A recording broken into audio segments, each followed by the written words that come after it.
Está claro, la gente lo tiene en la cabeza. Yo llevo 2 semanas en Europa y cuando pasa el metro por debajo de mi casa, el primer día se me aceleraba el corazón otra vez.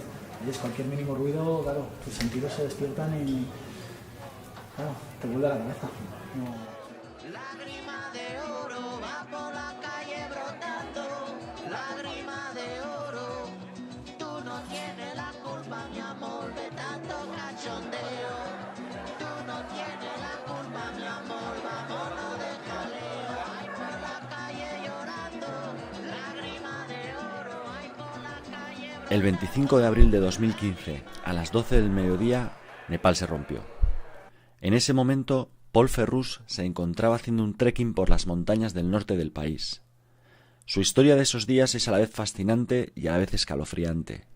Es una historia a la vez única y a la vez vivida por miles de personas. Esta es su historia. Entonces yo me encontraba empalmando el circuito de Tamán con el Valle de Langtang. Iba por una de las crestas, por arriba. ¿Estás haciendo trekking? Estaba haciendo un trekking y bueno, me dirigí al Valle de Langtang para subir uno o dos picos si el tiempo acompañaba. Realmente la distancia que teníamos que recorrer era relativamente corta ese día, o sea, lo podíamos hacer perfectamente en 4 horas, así que nos lo tomamos con calma. Fuimos disfrutando el camino, hicimos una primera parada en casa de una familia en un pueblo que se llama Kianjin, que después quedó completamente arrasado. Y bueno, y al tener tiempo decidimos, eso eran las 11:30 de la mañana o así del día 25, decidimos parar en una casita que encontramos por el camino con una familia, básicamente el hombre, la mujer y un bebé. Tanto esa parada como la otra son probablemente los motivos por los que ahora estamos aquí contándolo, ¿no? Porque decidimos parar y no continuamos y no nos enganchó en cualquier otro lugar que nos hubiera costado probablemente la vida. Y de repente lo primero que vi fueron los animales. Ellos lo sintieron mucho antes. Nosotros ya lo sentimos cuando ya se estaba moviendo la casa y empezamos a ver las paredes de delante. Pues estábamos en una de las laderas del valle y empezamos a ver la ladera del valle de delante como se desplomaba y subía una nube de polvo que lo cubrió prácticamente todo. Entonces fue cuando el temblor aumentó muchísimo, las casas empezaron a moverse de un lado al otro y el lugar donde estábamos empezó a separarse del camino, se empezó a abrir una grieta. Fue cuando entre la familia, Gabriel y yo nos intentamos recoger las 4 cosas que teníamos allí, la cámara, cerrar la mochila, ponérnosla y ponernos un poco a cubierto. No había ningún lugar a cubierto, evidentemente. Estabas allí y si te tocaba, y si no, amén.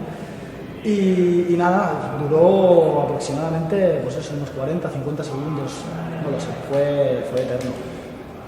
Lo único que sé es que cuando acabó todo yo aún tenía la taza de té agarrada en la mano con tanta firmeza que me había hasta olvidado de que la tenía.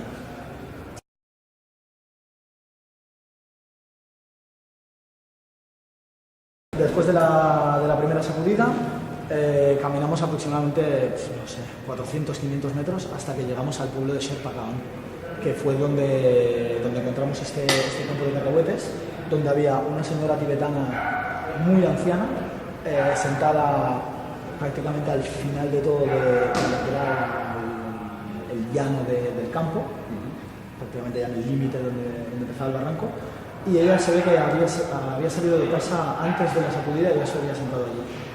Antes de la sacudida y ya estaba allí y ella era la que decía que el lugar era seguro.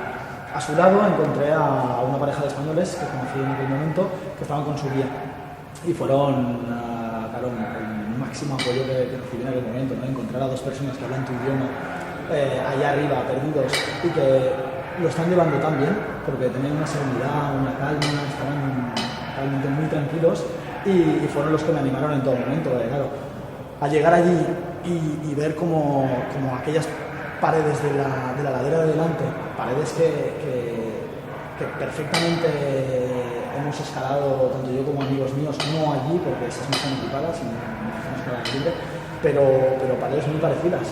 de 30, 50, 100, 200, 300 metros que se desplomaban al valle. Entonces la primera imagen que me vino fue la de mi pareja y los amigos que estaban recorriendo el circuito de abajo y estaban caminando por el valle para ascender a Rinche. Al ver eso me desplomé, pensé que era imposible que salieran vivos viendo lo que les estaba cayendo encima.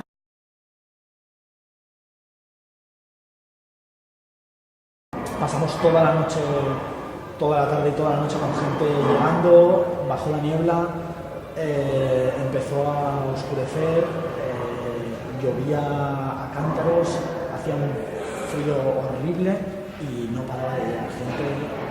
Cada 5, 10, 20 minutos llegaba gente herida, desorientada, que no sabían lo que hacer. Y fue cuando decidimos que al alba retrocederíamos nuestros pasos y bajaríamos el valle por donde habíamos venido, que era la única opción que teníamos. Nosotros sabíamos que si el camino estaba abierto, era nuestra única opción. Y bueno, hicimos el recorrido en 2 horas y poco, un recorrido relativamente largo, pero supongo que por el miedo y el terror y esa sensación de que en cualquier segundo, en cualquier momento, ya no vas a estar ahí, que va a caer una piedra, que te vas a tropezar, que vas a perder el suelo debajo de tus pies porque había lugares que había habido descubrimientos, era súper blando, tenías que saltar, tenías que hacerlo como pudieras. Y así hicimos, realmente fue una odisea, el camino estaba muy mal, continuaba temblando, continuaba habiendo desprendimientos. ¿Y las réplicas continúa temblando el suelo, es algo que no ha parado y va a tardar en parar.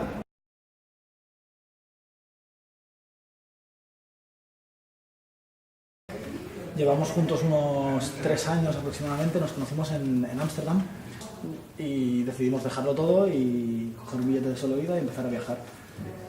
Eso fue, pues eso, hace 3 años, nos pasamos un año entero juntos viajando por la India, por Nepal, después volamos al sudeste asiático y bueno, decidimos volver porque nos pilló el dengue en una isla de Camboya, que tuvimos mala pata, salimos vivos también de esto. Y bueno, decidimos volver a Europa a hacer la temporada de verano. Esto fue el verano pasado, del 2014. Vale. Y nada, ya cuando volvimos ya con la idea de volver hacia allí, ¿no? ¿Hacia dónde? Hacia India y Nepal y un poco volver a recorrer lo que habíamos recorrido antes del dengue y con el destino final a Australia.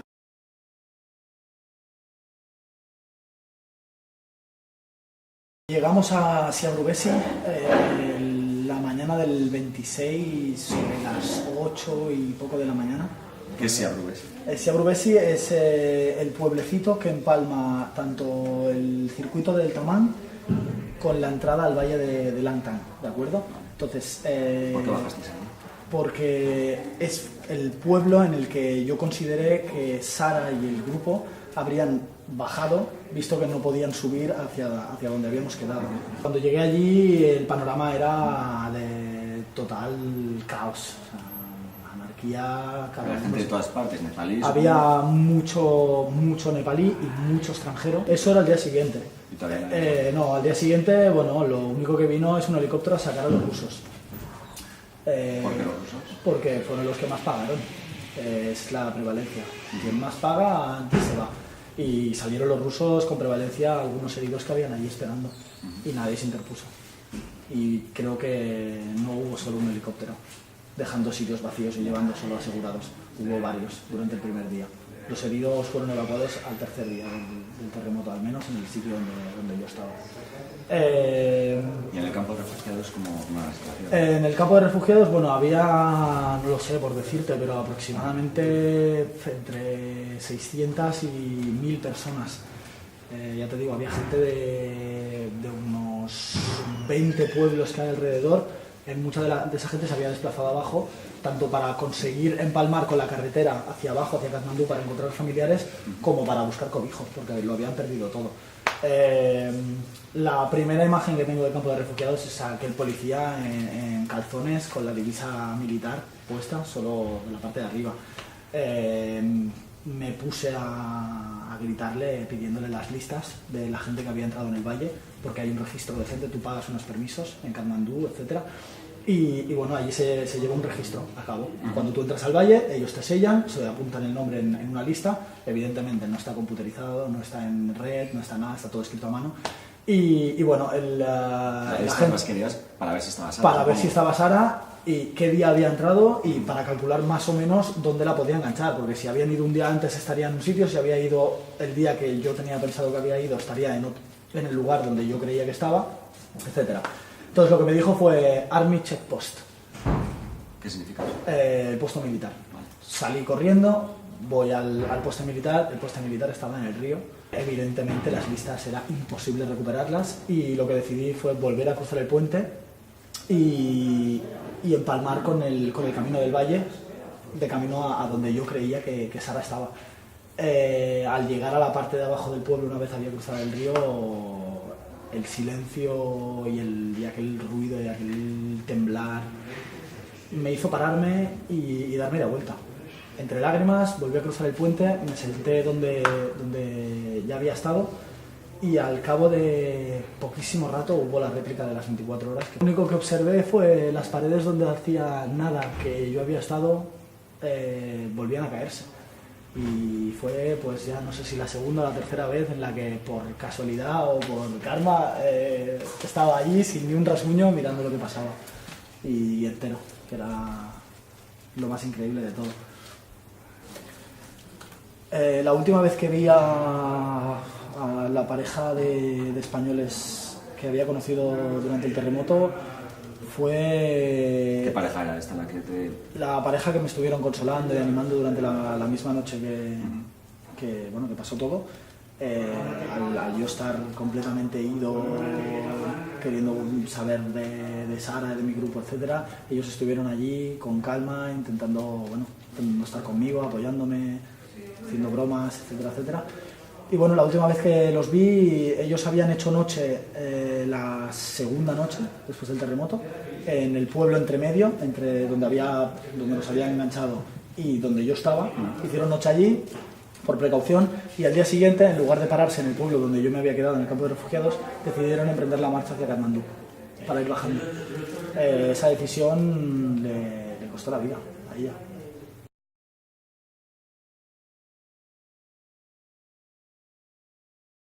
Yo no recibí ninguna noticia del grupo de 50 personas que estaban protegidos por una roca enorme debajo de ella, en el que estaba Sara, hasta el tercer día que 2 lituanos consiguieron empalmar el valle, atravesando desprendimientos, no había camino en gran parte de la travesía, y llegaron así a Brubesi. Los escuché que Gabriel estaba hablando con ellos, de dónde bajaban, etcétera, etcétera, y ellos me confirmaron que habían visto a Sara, porque respondía a la descripción que yo les di, una chica con los ojos verdes y un aro en el labio, y me dijeron que la habían visto, que estaba bien y que habían otras 50 personas y que solo había un herido con el brazo roto en el grupo. Ahí fue cuando ya para mí todo había acabado. Consigo contactar con mi padre desde el teléfono este que me presta el nepalí. Me doy cuenta de que, me confirma que Sara está bien, que ella se ha podido poner en contacto tanto con su madre como con mi padre, con todo el mundo con quien han querido, porque uno de los israelíes del grupo de supervivientes de Bambú, del lugar donde estaba ella, tenía un teléfono satélite. Y entonces pudo contactar desde el primer momento con todo el mundo y fue cuando me di cuenta de que el que había estado todo este tiempo desaparecido, estos 3-4 días desaparecido, había sido yo. Y que se había liado una gordísima para encontrarme a mí, porque tanto Sara, desde allí dentro, como toda la gente en Barcelona, se pensaba que yo estaba por ahí perdido por el valle. Claro, yo lo único que estaba era buscando a mi pareja. O sea, no me había preocupado de llamar a nadie, porque sabía que Sara no tenía teléfono. Era lo único que me interesaba. Yo antes de llamar a nadie a España diciendo no, es que voy a traer a Sara en una caja, me quería asegurar de si estaba bien o no, o dónde estaba, o al menos sacarla de allí, como fuera, pero que saliera. Estuvimos en Siabrubesi hasta que nos sacó el primer helicóptero 6 días en total, los 5. Los 5 que te dije antes. A mí me habían comentado que a Sara se los habían llevado a un campo de refugiados cerca de Katmandú. Lo que no esperaba es que cuando me llevaron a Dunche, que es el lugar más cercano, es la capital del distrito de Rasua, cuando aterrizamos con el primer helicóptero, lo que no esperaba era que me los encontraría allí, ¿no? ¿Estaba allí Sara? Estaba allí, estaban los dos sudafricanos, que fue a mi amigo sudafricano, al Mike, el primero que vi, y claro, fue euforia máxima. Tuve que pasar un cuarto de hora escribiendo mi nombre en varias listas, pero bueno, en eso ya lo habían hecho bien, apuntaron en varios sitios, pero eso se perdía.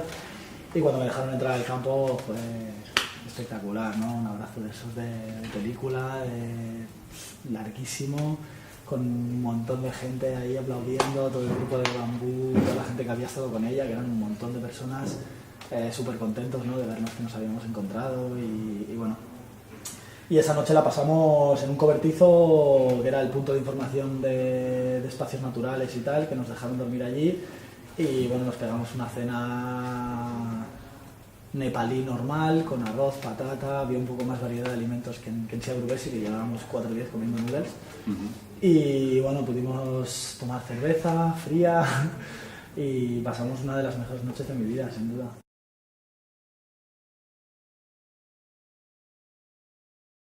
Los primeros días de evacuaciones fueron totalmente selectivos. En lugar de llevarse a los heridos, se llevaban a los asegurados de más capital, supongo yo, a la gente más VIP. Incluso dejando varias veces espacios vacíos. ¿Quién mandaba estos helicópteros? Las compañías privadas, compañías de seguros que habían conseguido los beneficiarios ponerse en contacto con ellos y bueno, se les destinaba el medio. ¿Y los países? Los países, por lo general, el primero que mandó algo fueron los mismos nepalíes, que mandaron un helicóptero militar el cuarto día.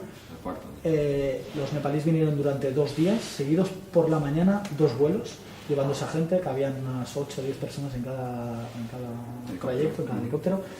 Y el primero que, por la noticia que yo recibí, fue más o menos abierto, fue este de los franceses, que primero se ocupó de sacar a todos los de nacionalidad francesa, que eran muchos, eran unos 20 o así, y bueno, que fue el mismo helicóptero que nos sacó también a nosotros en el último vuelo, dejando solo a un grupo de 16 israelíes ahí, que fueron evacuados al día siguiente.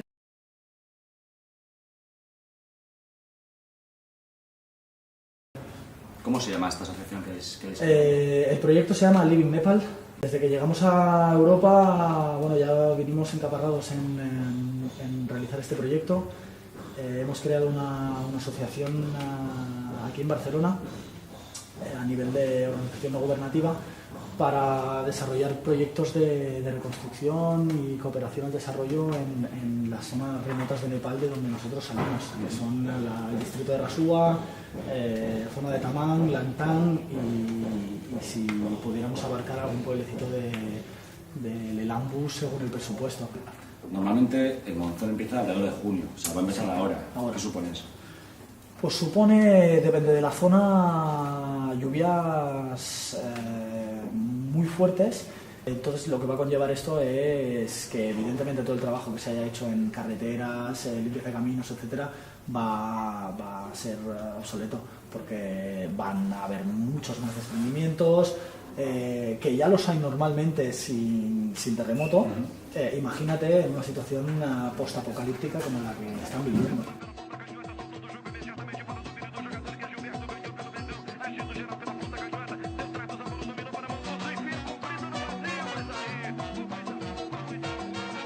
Suena mi pueblo, suena la razón, lágrima de oro. Suena mi pueblo, suena la razón, suena el guaguancó.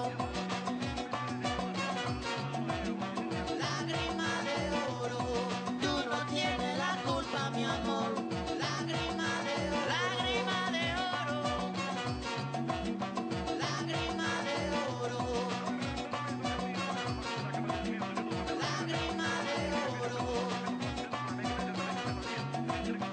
Lágrima de oro, lágrima de oro. Y bueno, la tierra realmente no ha parado de temblar. En estos últimos 20 y pico días la gente continúa muy asustada.